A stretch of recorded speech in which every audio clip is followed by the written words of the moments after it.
On a snowy night, the rescue team received the final signal before it fell silent forever. A child had disappeared without a trace. The father was buried somewhere deep in the forest, and then an old dog, thought to be forgotten, quietly broke out of its cage and disappeared into the darkness. No one gave the order. No one had time to stop it. What happened next made the entire country bow its head in respect. The snowstorm started from the north silently, like a warning no one would listen to. In less than 2 hours, the entire Caldric Hills area was swallowed by a thick white fog so dense that people couldn't see their hands in front of them. The wind cut through the face. Snow flew sideways like sharp blades. Everything slowed down. Each step, each decision, each radio signal hesitated in the static noise. Lieutenant Tom Keller, the leader of the quick response team, lost communication at 14:37. The last positioning signal from his shoulder-mounted device blinked 3 times before going silent. The map showed a red circle slowly fading in the treacherous pine forest area, near the southern cliff where the terrain was jagged trees, sparse, and winds often shifted unexpectedly, a dead zone. A place where radio signals couldn't penetrate the underlying rock and weak geomagnetic fields. No one knew exactly what had happened. They only knew that Keller didn't respond to more calls, and the system confirmed that he had stopped moving. In the rescue station, no one spoke for several minutes. The blizzard swirled through the glass window like a permanent layer of dust. Every howl of the wind was a reminder that someone was lying still out there, cold, alone, and running out of time. But the next piece of bad news didn't come from the forest. A technician entered the command tent, holding a checklist. His face pale, Jensen, the 10-year-old son of Lieutenant Keller, had disappeared from the temporary shelter. A thermal suit had been taken from the supply, a flashlight was borrowed by someone unknown, the back door hadn't been properly latched. No one saw the boy leave, nor could anyone figure out how he managed to slip past the guarded area, especially in the middle of such a storm. Another silence, longer and colder than the first, enveloped the tent. Outside, the snow had piled up to near knee-height. Old footprints disappeared within minutes. The wind covered every trail. People understood. If Jensen had followed the direction to find his father, they were now somewhere deep in the forest, separated by snow rocks and the fading passage of time. No helicopter could take off in these conditions. The GPS was down. The search teams were ordered to delay deployment until dawn. Each passing minute only deepened the gap between the faint signal and the fragile chances of survival. Amid all the chaos, one thing remained unchanged: silence. No one dared to speak. Not because no one wanted to, but because everyone knew.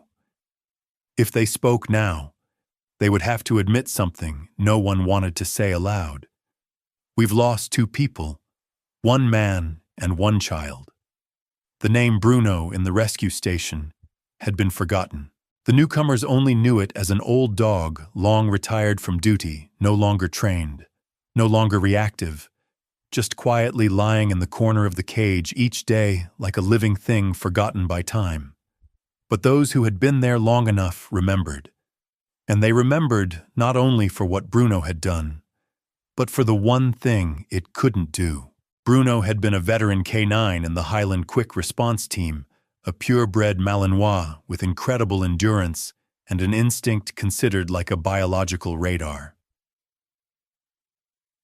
For nearly 7 years, it had partnered with Lieutenant Jensen, Tom Keller's older brother, and one of the most respected officers in the entire region. Jensen and Bruno were like 2 perfect pieces, no need for words or complicated commands. Just a slight tilt of the head, a change in breathing rhythm, and they both understood what they were facing. Bruno was always the first to rush into dangerous zones in many major campaigns. It never hesitated, never turned back. The most famous photo of the station, taken from behind, was of Jensen running across melting ice holding a radio with Bruno stepping beside him like a silent shadow of trust. During a search mission in the Gorvan Gorge, everything collapsed one winter afternoon, a treacherous area where the cliffs suddenly collapsed after prolonged snowstorms. The team was separated. Jensen, who was leading the group, then, along with Bruno, cleared the way. He slipped down the edge of the rock while trying to rescue a trapped civilian. Bruno was with him, then it bit onto Jensen's harness, trying to pull him back when the ground slid, but its strength wasn't enough. Jensen fell. The strap snapped. The last sound that echoed from the depths of the rock was a dry scrape. Then complete silence. Bruno stood by the edge of the cliff for 2 hours after that. It didn't move. Didn't respond to anyone's calls when they returned it to the station. It didn't eat for 3 days. Didn't sleep, didn't whine, didn't bark, no sound at all. It just lay with its face against the wall, its head buried in Jensen's jacket, which the rescue team had found in the wreckage. No one blamed it, but no one knew what to do with it. Some said it was traumatizing. Others said it couldn't fight anymore. And then a decision was signed quickly. Coldly discharged, no reactivation of duties, the training medals were put aside. Its name was scratched off the K9 operational board. It was placed in the not fit for emergency response. From then on, Bruno stayed at the station, not sent anywhere, not retrained, and no one sought to adopt it. No one dared. Something in its gaze made people feel guilty every time they passed by, but no one had the patience to get close. It stayed there day after day, every time the snow fell, and only when it fell. It would quietly turn its head towards the south, where the Gorvan Mountains lay hidden in the gray mist, as if it were waiting for some signal from the depths of the stone. But Jensen never returned, and time does not wait for those labeled no longer useful.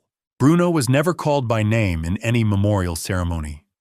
The reports logged the incident as an accident in an uncontrolled zone. Everything was closed off like a page in a file. But no one knew that for Bruno that page was never turned. The air grew colder. The snow piled up so thickly that it obscured even the hilltops. Every navigation device returned to standby. On the command station's screen, the circle showing the last known position of Jensen's son began to fade. Not because of a weak battery, but because of a weak belief the father, still missing, and the child were somewhere out there, caught in the middle of a blinding white storm. But the rescue station no longer had time. No more personnel and perhaps not enough courage to continue moving forward. The third emergency meeting ended in prolonged silence. No one dared speak anymore. After reviewing the terrain map and weather reports, the rescue team leader was forced to issue the final command. Suspend all search activities until the weather allowed. We can't risk any more lives. He said, his voice low and choked as though reading his eulogy, a door shut. The lights dimmed, and even those accustomed to life and death decisions began to falter. There was only one creature who wasn't invited to the meeting. Didn't get to speak and wasn't bound by any prohibitions. Bruno. It lay in the old iron cage on the edge of the camp, where it had been kept as a silent symbol of a bygone time.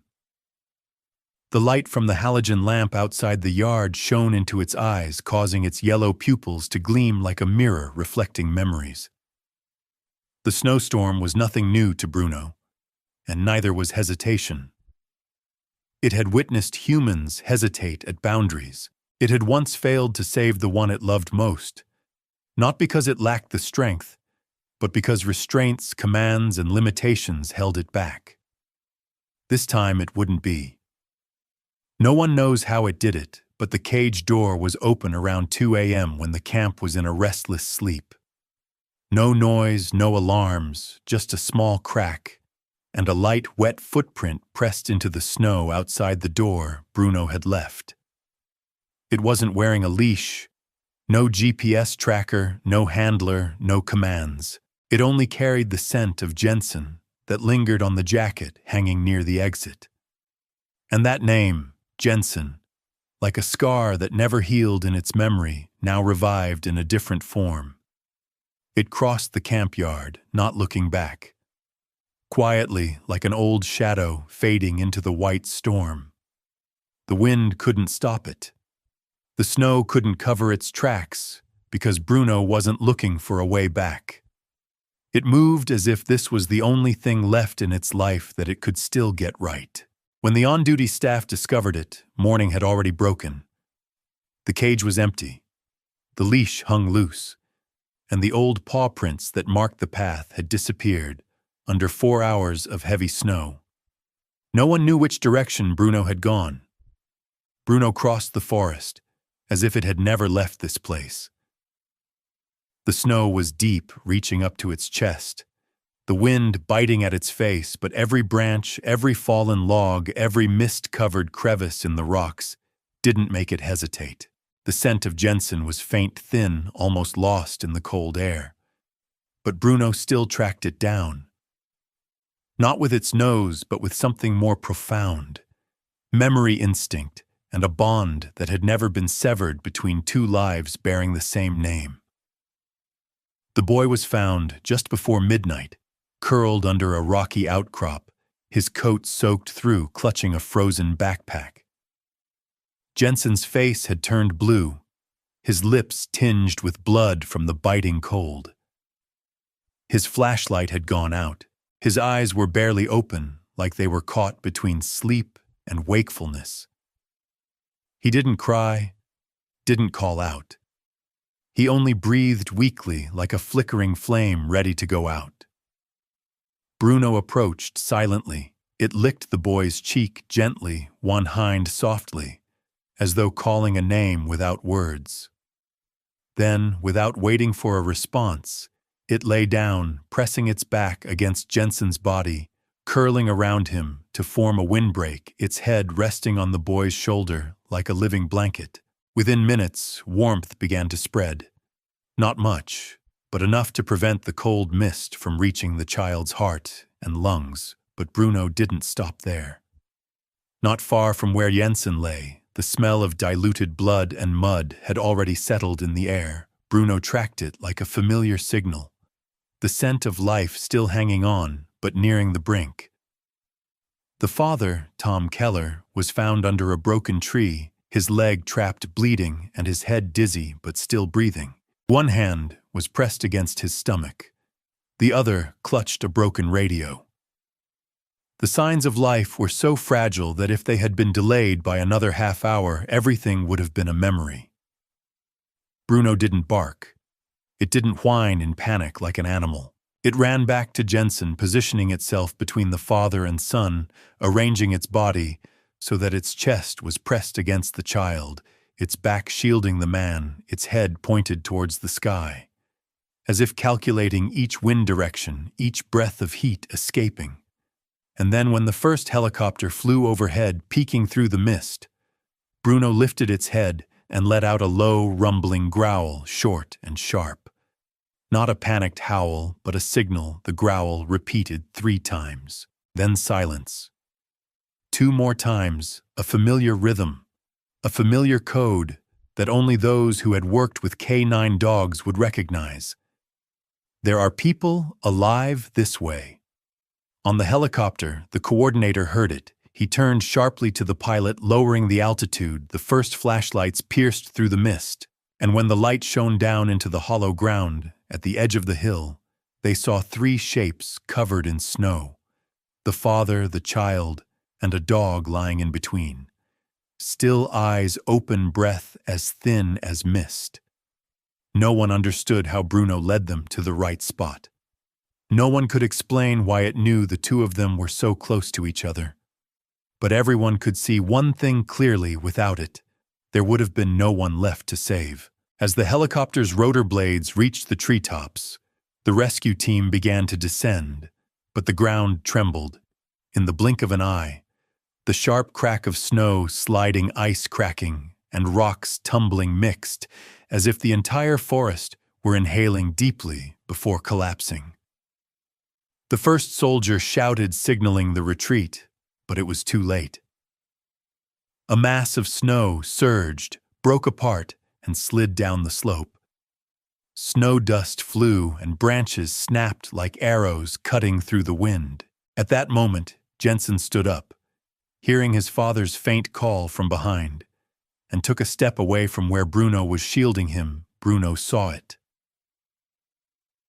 With the reflexes no one thought still existed in its worn-out body, it charged, slamming its entire body into Jensen's side, pushing him back into the safe depression of snow. A few seconds later, the avalanche swept through the air like a sharp white blade, carrying everything where Bruno had just been standing. The sound of the avalanche was deafening. The rescue team ducked behind rocks. Jensen lay still, dazed with his arm scratched and bleeding, but still conscious. When the avalanche settled, only a vast white field remained. Bruno was no longer seen. The first to rush toward the avalanche site was Keller. Despite his leg still wrapped in bandages, his body trembling, he dragged himself through the soft snow to the spot where his son had just been pushed to safety. The rescue team assisted, digging with their hands, sweeping away layers of snow as if peeling back layers of time. Then a small groan. It wasn't a human sound. It wasn't the sound of wild animals. It was a broken breath coming from the fractured ice. And then Bruno appeared. Its hindquarters were buried under the hard snow. The ice pressed down so hard that it no longer felt anything. Its fur was matted with blood, its eyes barely open, but its head still lifted, just slightly as if using the last of its strength, to look towards Jensen, who was crying in his father's arms. They didn't hear it, but they saw its gaze, not frantic, not demanding, just quietly asking, "Is the boy still alive?" And when Jensen nodded faintly, Bruno lowered its head, light as the final breeze. One person screamed for the vet. Another wrapped Bruno in a thermal blanket. Its chest still heaved, but each breath felt like a small storm fighting its way out from the lungs, from a heart refusing to let go. It fought against the cold. It fought against the body falling apart. It fought against death. On the sky, the snow ceased to fall. A thin ray of sunlight shone down exactly where Bruno lay, as if the earth itself was gently bowing before the loyalty that humankind had once forgotten. Bruno was taken to the field hospital immediately after the avalanche. His entire body was frozen stiff, his hips numb, his hind legs paralyzed. But his heartbeat, weak enough that machines could barely detect it, still pulsed. They administered IV fluids, warmed him up, injected heart stimulants, and massaged his stiff joints, and hoped. They had never seen a dog endure so much, just to stay alive. Not for itself, but as if for something it had yet to finish. Outside the isolation room, the rescue team waited vigilantly. Some brought images from the scene. One photo, taken by the helicopter's lens amidst the vast white snow forest. There was a dark shape, Bruno lying across the child like a final shield of life. The photo spread across social media and television in less than a day. The press called it the miracle of the White Knight. Some others called it the last legend of the Northern K-9 unit, but Bruno didn't know those names. He lay quietly, his breathing slowing with each passing night. On the third night, when Jensen, the saved boy, quietly entered the room with special permission, Bruno opened his eyes for the last time. His gaze followed the small footsteps, and when the boy sat down and placed his hand on Bruno's gradually cooling chest, Bruno exhaled deeply, as if saying goodbye. No bark, no movement, just silence and then silence forever. Bruno's funeral was held 3 days later at the special cemetery for K-9s who had served. There was no sad music, no loudspeakers.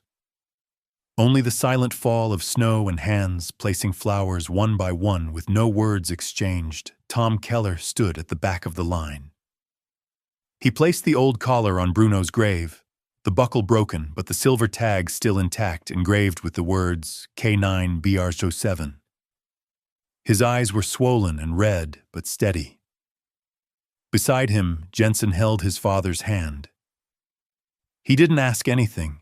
He didn't need any explanations. He quietly placed a handkerchief by the gravestone, the same handkerchief he had used to wipe his face the night Bruno had sheltered him in the cold. On the gray gravestone was engraved only one line: he never left his post. Even when the world left him, no birth date, no death date, just existence forever. In the hearts of those he saved, and even those who never got to say thank you. Years later, Jensen grew up and officially joined the rescue team like his father. During his first training session, when the instructor asked why he chose this path, he simply smiled and took out an old photo. A picture of a young boy sitting in the snow, leaning against a large dog, both silent in the freezing sky. No one asked more. Because some stories don't need to be told in words. They live through loyalty, and sometimes through a name that is no longer called, but never forgotten in the nameless snowstorm, and among those who were never called heroes. There was a creature that chose to stay, not for training, not for rewards, but for a promise no one heard, and a love that needed no proof. Bruno was not a name on the map. He was the final period in a story left unfinished by humanity, and sometimes it is the forgotten one who stands as the final gatekeeper of life.